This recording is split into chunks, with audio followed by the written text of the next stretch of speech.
Michigan man, today is for you. Actually, Michigan man, Michigan woman, Michigan child, all the other Wolverines in Wolverine country, you did it. We did it! We did it! You did it. We did it! We did it! You see, Michigan man, you always believe everything is all about you. Except for once, you were actually correct.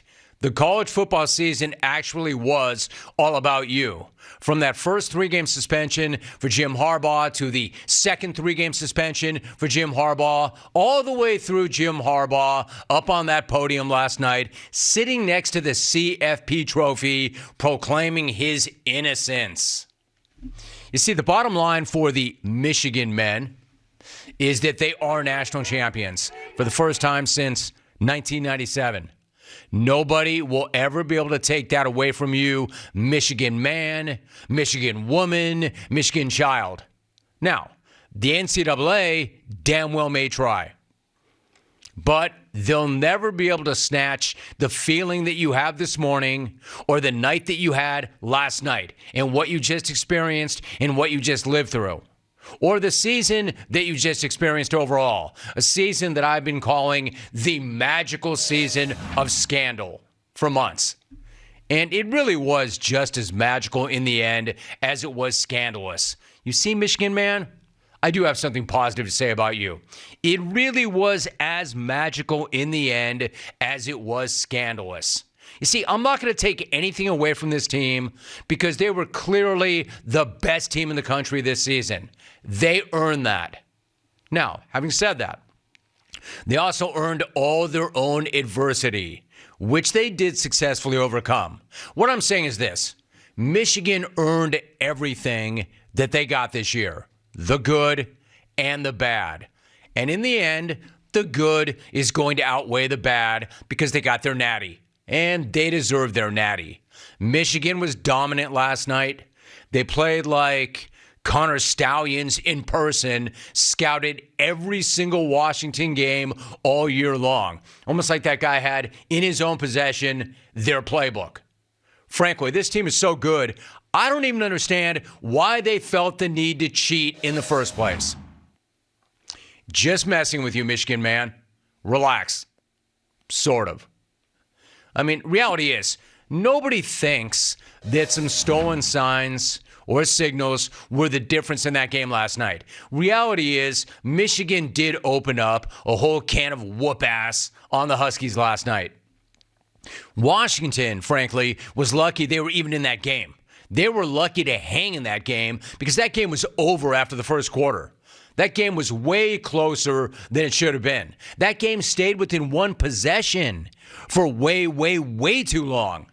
And even so, it never really looked like Washington was about to make a breakthrough or seriously push the Wolverines or even make that a game, even though it was a one-score game, even though they had the ball to start the second half.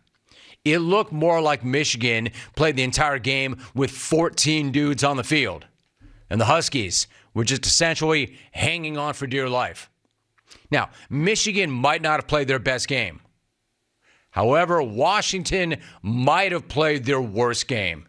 In fact, I'm not sure there's any might about that. That was the worst game that Washington played all season. Bad time to have a bad game. I think it was the worst game that they possibly could have played, at least as far as the offense is concerned.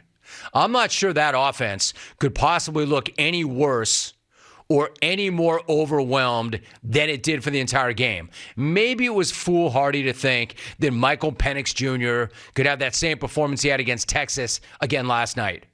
Maybe. Maybe Michael Penix Jr. did not bring any big Penix energy.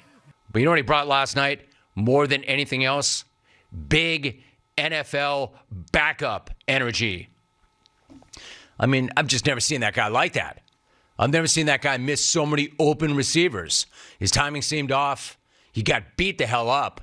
And by the end of the game, he looked like he was just about ready to tap out. I know he made it very clear, I am not leaving the field. I'm not going to abandon my teammates. I'm going to be there with them and finish it with them. But my man looked like he was ready to tap out. He didn't, but he got the hell beat out of him. Now, the Washington defense didn't fare all that much better. Yes, it kept them in the game. Yes, after they made adjustments. But man, that game did seem over 1 quarter in. That was a horrifying start. And if they didn't adjust, Michigan may have hung 70 on them, or 170. The Wolverines had 174 yards rushing on 9 carries in the first quarter alone. 19.3 yards per carry. 9. That's not good. 9 times. That's below not good. I mean, the reality of that game is Michigan should have never needed to even throw a single pass to win that game last night. They could have handed off every single play and still won that game last night. In fact, they probably would have had an easier time if they just handed off every single play. They didn't even need crying Sharon Moore last night. Love you, man. All they needed was Blake Corum and Donovan Edwards. I guess what I'm saying in effect is Michigan did play with an enthusiasm unknown to mankind. Michigan brought the offense. Michigan brought the defense. Michigan even brought the we-fence. It's a we-fence.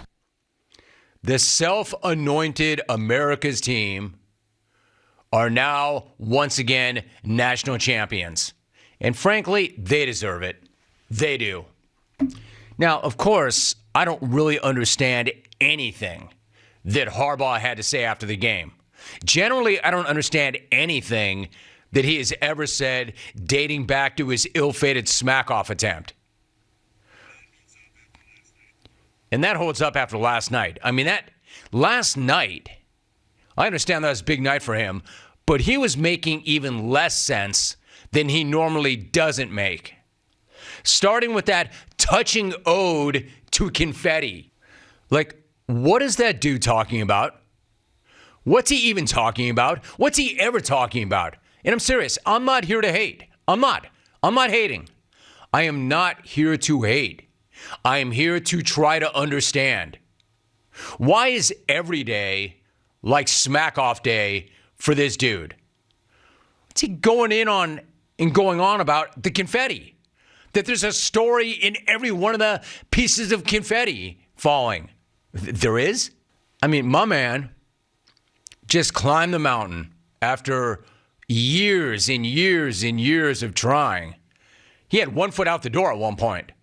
Yet he got to the top of the mountain. He won that national championship.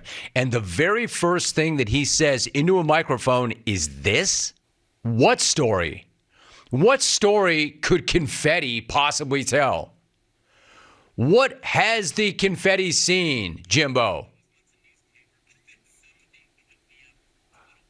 Like, what story could the confetti tell? Is the confetti like, I was once actually the front page of a newspaper, and then somebody cut me up and dropped a little dye on me, and now I'm just a little piece of confetti. The amazing blue confetti. Do you know what I had to overcome as this piece of confetti to fall from the rafters and land on the ground? What secrets are the confetti keeping? Does the confetti know something about Connor Stallions that the rest of us don't know? What? Anyway, par for the course. Confetti worship aside, his answer about overcoming all the self-inflicted adversity was almost as strange as him saying that there is a story in every piece of confetti. Was the confetti innocent? Hey, look, I'm not trying to bag on this guy. I'm not. Amazing blue confetti. I really am not. I'm just trying to live in reality. And Michigan man, Michigan woman, Michigan child, Michigan dog, Michigan pet. Here's some reality for you. Harbaugh accepted a 3-game suspension from the Big Ten. He had a chance to fight it in court, but didn't. Instead, he dropped that lawsuit. And then the very next day, he fired his linebackers coach, suddenly. And oh, by the way, there are photographs of Connor Stallions in disguise on an opponent's sideline during the season, who was a salaried member of the Michigan staff at that time of those photos, all the way up to the moment that he suddenly resigned in the chaos of that scandal breaking. What I'm saying is, none of these things are consistent with the pure innocence that he's up there demanding they have. They're just not. Now, I'm not saying, notice what I'm not saying. I'm not rushing in to hang an asterisk on this win. Because frankly, asterisks don't actually exist. They don't really mean anything. But what happened, happened. And it is part of the story. So, of course, questions about the adversity were not the only questions that Harbaugh didn't want to hear about. Of course, he also did not want to hear about questions regarding his future either. Even though all my dude, Andy Staples, asked was to get his response if he would like to add a Super Bowl to his list of accomplishments, which, Andy, I thought was pretty clever on your part. My man, I got such good news for you. I have such good news for you. I guarantee there is going to be a tomorrow. I can all but guarantee there's going to be a day after tomorrow. You know what? I'm pretty damn sure there's going to be a next week. And a next month. And next year. And a next year. I mean, what a relief, right? You're welcome. You're welcome. Here's the thing, Jim. The reason why people are suspicious about what's next is because you keep trying to jump to the NFL. Because you hired an NFL agent. Because you still haven't signed that extension that Michigan offered you that is sitting on your desk. Even Ward Manuel was going around last night acknowledging that the NFL interest is real. So don't blame us. The only reason this narrative exists is because you have been leaning hard into it for years now. Can a guy have that? Yes, you can have that. But don't think that somebody's not going to ask you about your future.